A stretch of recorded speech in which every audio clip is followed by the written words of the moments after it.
Thank you for that reading.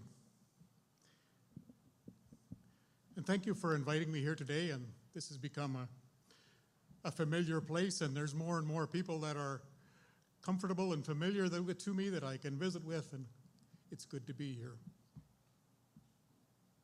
This is a special Sunday for this congregation, and I especially appreciated the testimony by Taylor, and I'm pretty hard of hearing, and correct me if I'm wrong, but two words that I heard in your testimony were anxiety and depression.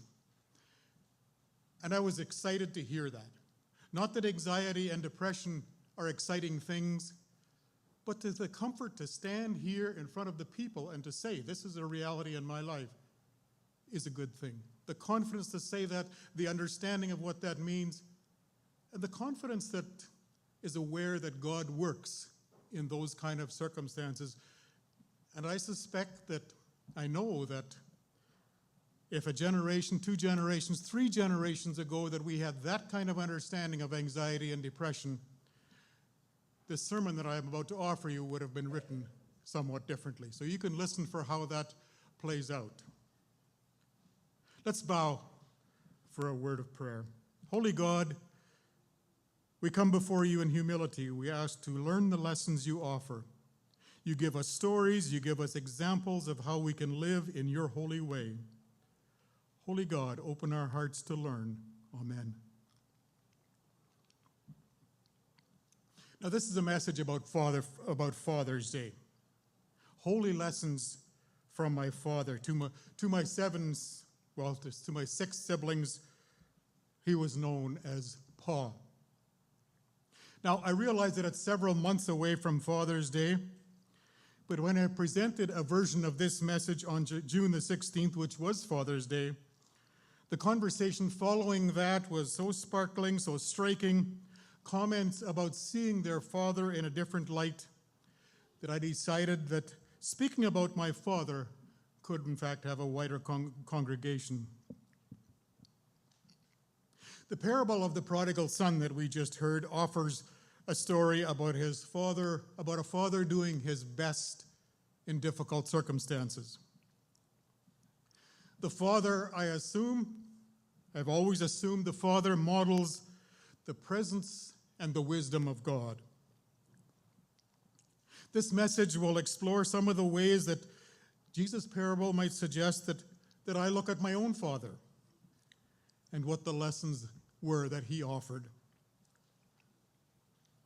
And now I realize that for every one of us, context is important. The experience of a father that you may have had will influence how you perceive the father in the story of the prodigal. That context for each of us is huge, important, and will lead us to the truth that is real for us. My pa died in 94. That's 30 years ago. 8 or 9 years before that, Pa had a major stroke that changed who he was, that caused the ending of his life as a farmer. It changed the way that he was my father, the way that he and my mother were my parents. That stroke ended my hope to have all manner of conversations with him, to understand him better, to get why he was the father to me that he was. I wanted to hear thoughts about his experiences as a conscientious objector. I wanted to get a bigger sense of the energy that drove him, and it didn't happen. I mentioned that we were 7. There were 4 boys, of which I was the 3rd, and then 5 years later, another family was started, a daughter, another son, another daughter.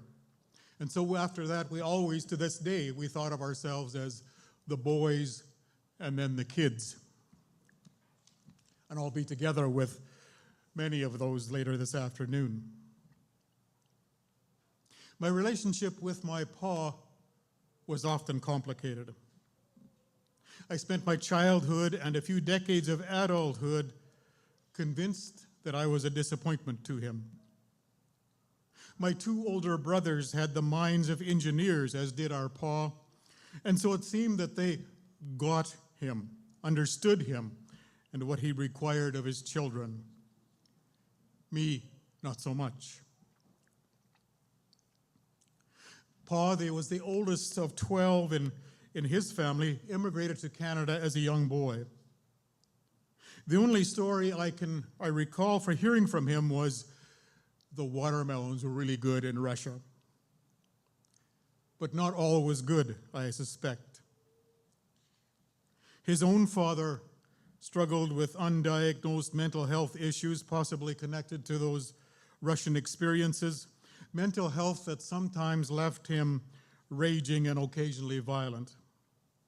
My pa, as the eldest, and even after his own marriage, my pa was occasionally called to the home place to help control those rages.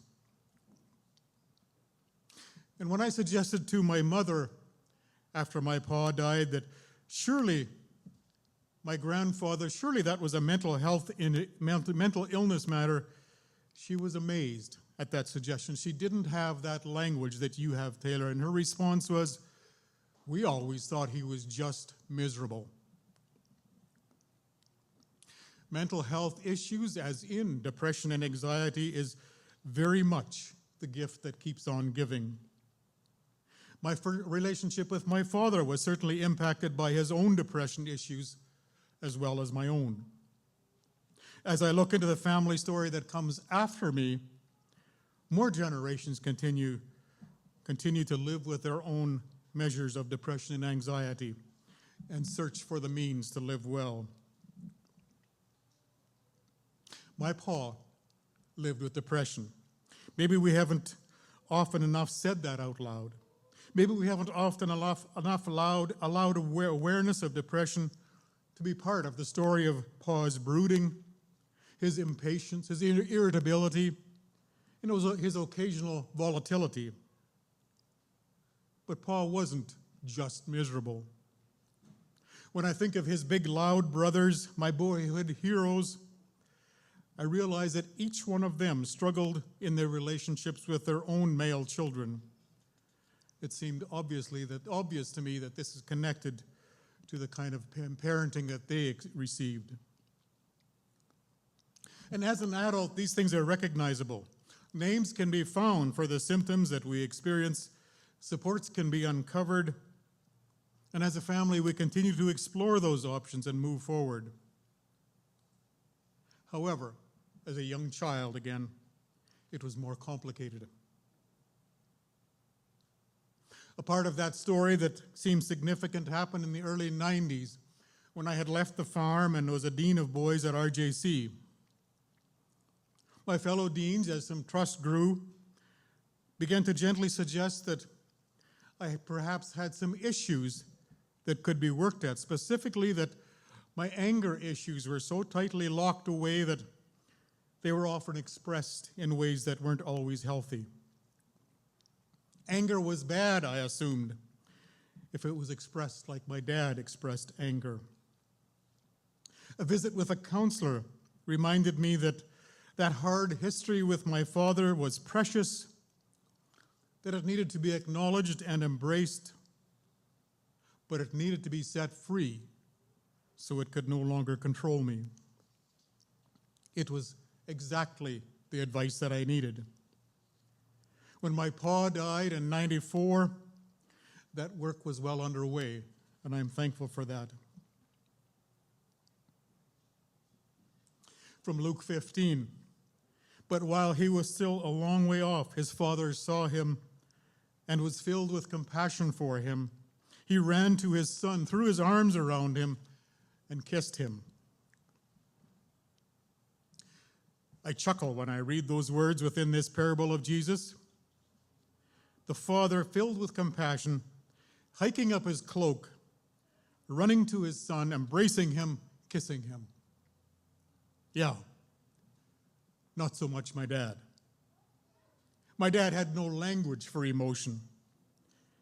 In fact, emotional language was largely missing from the family in which I grew up. Holly, as a young teen, or as a teen girl, when I first got to know her, she was the first one to show me that there were actually words, there was language for all of those complicated feelings and emotions that impacted every aspect of my life. I recall being astounded that feelings could be talked about. It seemed almost wrong, almost invasive. And so my dad couldn't speak of love or compassion. Those words simply weren't in him. But despite the complications between us, he could live it. I recall 3 older brothers, neighbors on the farm, that lived around us on their own little farms. 2 of them were married. One was a bachelor who lived with his mother. When the Barron boys needed an old swather welded up, my pa stepped up. When an old John Deere D sank into a pothole, my dad was there with a red tractor and a chain. When well pipe needed pulling, when a crop needed a combine, again red, my pa was available. When one of those brothers complained to my father that someone had shot holes in his stock tank, Pa came to question me whether I was a part of that. And he believed me immediately when I said no. He hadn't raised us that way. The Barron brothers deserved respect. Pa's way of living compassion included many of the less than members of the community. When we attended farm auctions, which was very often, my pa could usually be found sitting on a tailgate, visiting with the roughest looking person in the crowd. These folks weren't his mission, they were simply his people. More than once I recall being directed to help one of these untouchables after they had purchased an old piece of junk that needed to be loaded into a truck. But the sharpest nod to Pa's compassion is the time a decade or 2 ago when I took note that on an evening visit in person-to-person at Saskatchewan Penitentiary, that there were in fact 5 of us siblings present to visit with our P2P inmates. I see that picture in my mind with a sense of thanksgiving for who my pa was and the values that he lived, simply because they were important to him. By the time prison visitation became a reality in our family, Pa had had his major stroke. I don't know how he would have processed visiting inmates, but befriending the least of these was certainly in his wheelhouse. Back to Luke 15. But the father said, "Quick, bring the fattened calf and kill it. Let's have a feast and celebrate." My pa was big on generosity. If there was a group of church people gathered at Dilbury Lake on a Sunday afternoon, George Olfert was buying ice cream around. If there was a family gathering, no matter how extended, buckets of KFC chicken would inevitably appear, funded again by Pa. If there was a fundraising auction in the church basement, and maybe some of you can remember when those were still palatable, my pa could be found giggling with his loud brothers while they chased straight-mouthed brother-in-laws to silly amounts for bags of buns that originated in those brothers-in-law's kitchens. When Pa attended the MCC sale, it was with a creative joy that significant dollars would be left there. And the point wasn't so much what it was that you went home with, but rather the fun that was had. To this day, when my siblings and I gather at a restaurant and one person, any one of us, picks up the bill, my pa is present in that gathered group. And the most important part of that learning, and more striking as I grow older and get a sense of its rarity, is simply the joy of giving, of freeing ourselves from a sense of obligation, and giving because it just feels good. Once more from Luke 15, the older brother was angry and refused to go in. So his father went out to him. And here I'm going to ask you to practice your mental stretching just a little bit. I'm going to suggest that part of what drove that father in the parable to go and check out why the son who refused to party was a sense of curiosity. He wondered what was going on with the son. He wondered what the story was, why he was sitting angrily over by the corrals. I'm proposing that my Pa, instilled in those who came after him a sense of curiosity. My Pa wanted to find stuff out for himself. Something that he reacted to impatiently, sometimes angrily, was when he sensed he was being told what to do, what to think, what to believe. No one could tell my Pa, ever. Certainly that sometimes caused some rough edges, occasionally even in his relationship with Superb Mennonite Church. But that sense of curiosity, of always looking forward to new experiences, the new learnings that accompanied that new information, is a big part of my own life being bright, spirituality being bright, emotions being bright, relationships being bright. I recall my Pa driving, see if you find this charming, my Pa driving around road closed signs. Just because, why is this road closed? What's at the other end? Like, why do they have this sign up? I remember Pa driving out with his boys in the evening to see where there was some road construction. What were they doing? How are they doing this? Why? I need to talk to a foreman here to understand what's going on and to learn something. Curiosity is what makes getting up every day colorful and good. And sometimes for my Ma and Pa, curiosity meant getting up in the morning to see if a lonely brother-in-law was waiting for them in their kitchen with the water already boiling for coffee. As I come to the close of this message, I realize that I've never spoken so frankly about my experience of my Pa. As a child, he was my hero, and at the same time, I feared him. As an adult, I am able to accept that he approached his life with a different backstory, a different experience of both childhood and adulthood, a different social reality, different skills, different everything. A theory that I have lived into my entire life is that everyone does the best they can. The father in Luke 15 did the best he could with the manipulative and immature decisions of his younger, with the angry responses of his eldest. Life is that complicated. And such is the best that any of us can do. I realize that family that comes after me will have some of the same struggles that I had with my own father. And I pray that with a longer view, there might also be small pieces of learning, small pieces of blessing that can set them on holy paths as well. Let's bow for a prayer. Holy God, we come before you in humility.